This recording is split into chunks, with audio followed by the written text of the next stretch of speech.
Bismillahirrahmanirrahim. Assalamualaikum warahmatullahi wabarakatuh. Nabi SAW bersabda, "Man kana yu'minu billahi wal yaumil akhir falyukrim jarah." Atau dalam riwayat yang lain, falyuhsin ila jarih. Siapa yang beriman kepada Allah dan hari akhir, hendaklah dia berbuat baik kepada tetangganya, atau hendaklah dia memuliakan tetangganya. Ternyata kehidupan bertetangga itu bukan hanya urusan dunia, tetapi juga urusan akhirat. Seseorang itu nanti di akhirat akan ditanya tentang bagaimana keadaan dia dengan tetangganya. Kalau tetangga merasa pernah terganggu dengan sikap kita, dengan perilaku kita, dengan cara hidup kita, maka semua itu nanti akan ditanya di akhirat. Itu akan kita pertanggungjawabkan, dan bisa jadi itu akan mengurangi amal-amal soleh kita. Kadang-kadang kita meremehkan perkara ini. Kita menganggap bahwa membuang sampah sembarangan yang mengganggu tetangga kita sesuatu yang mungkin kecil.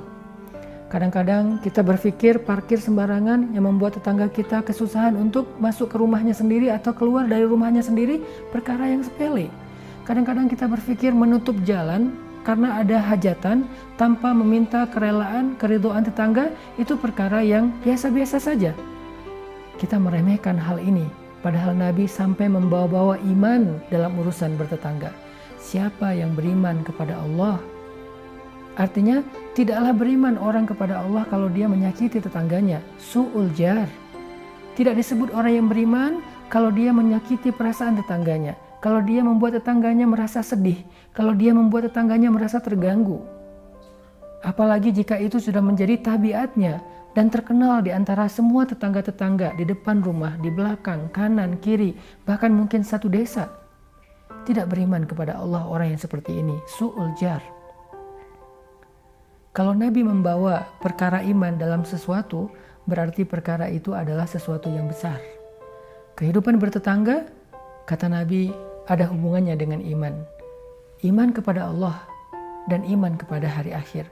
Itu artinya Allah gak suka tetangga yang buruk perangainya kepada tetangganya. Bahkan kita juga pernah mendengar sebuah hadis yang mengatakan kita tidak akan masuk surga kalau kita bisa makan kenyang lalu tidur lelap, sementara kita biarkan tetangga kita tidak bisa tidur karena kelaparan. Ini menjadi tanggung jawab kita. Kalau kita tinggal di sebuah komplek yang mungkin semua tetangga kita adalah orang yang mampu, mungkin bukan hadis ini yang dipakai, tetapi hadis anjuran untuk menjaga tangan, lisan kita dari mengganggu tetangga. Kadang kita nggak sadar kalau di lingkungan tempat tinggal kita itu ada satu keluarga di antara sekian banyak tetangga kita yang kurang mampu.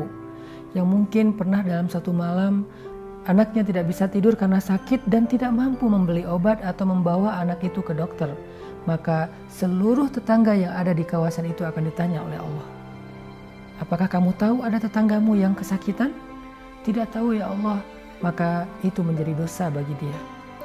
Kalau kita katakan tahu ya Allah, lalu kenapa kamu tidak membantu? Saya pikir itu bukan urusan saya, ini bukan akhlak orang yang beriman. Orang yang beriman itu menganggap seluruh orang-orang yang ada di sekitarnya itu saudaranya, sehingga dia memperlakukan mereka seperti dia ingin diperlakukan dengan cara baik. Salah satu di antara ciri tetangga yang buruk dan Allah tidak suka kepada mereka adalah tetangga yang suka membicarakan aib tetangganya, suka membicarakan masalah tetangganya. Kadang-kadang kita nggak sengaja mendengar tetangga ribut dengan pasangannya, dengan keluarganya, lalu keributan itu kita bicarakan. Sampai bahkan ada yang orang sengaja ngeposting tentang masalah pribadi orang lain. Ketika mendengar ada keributan di rumah tetangga, kita videoin. Lalu kita posting, kita sampaikan di sosial media. Walaupun kita hanya sekedar bercanda, walaupun kita anggap ini sesuatu yang nggak serius, tetapi di sisi Allah ini perkara serius karena menyangkut dengan aib dan kehormatan seseorang. Maka teman-teman yang dirahmati Allah Subhanahu wa Ta'ala, jangan berpuas diri dulu kalau kita sudah menjadi ahli ibadah. Jangan berpuas diri dulu kalau kita sudah menjadi ahli ilmu. Coba periksa setelah kita memeriksa keluarga kita, sekarang coba periksa rumah-rumah yang ada di sekitar tempat tinggal kita.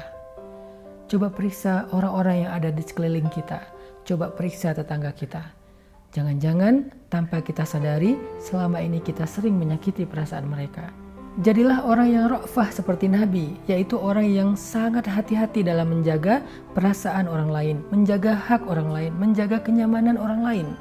Hati-hati, ra'fah ketika kita parkir mobil, ra'fah ketika kita membuang sampah, ra'fah ketika kita punya tanaman yang merambat yang mungkin bisa mengganggu pekarangan tetangga kita, ra'fah ketika kita membicarakan tetangga kita, ra'fah ketika kita renovasi rumah kita. Apapun yang kita lakukan yang berkaitan dengan kenyamanan tetangga, jadilah ra'fah, hati-hati dan pikirkan kenyamanan orang lain.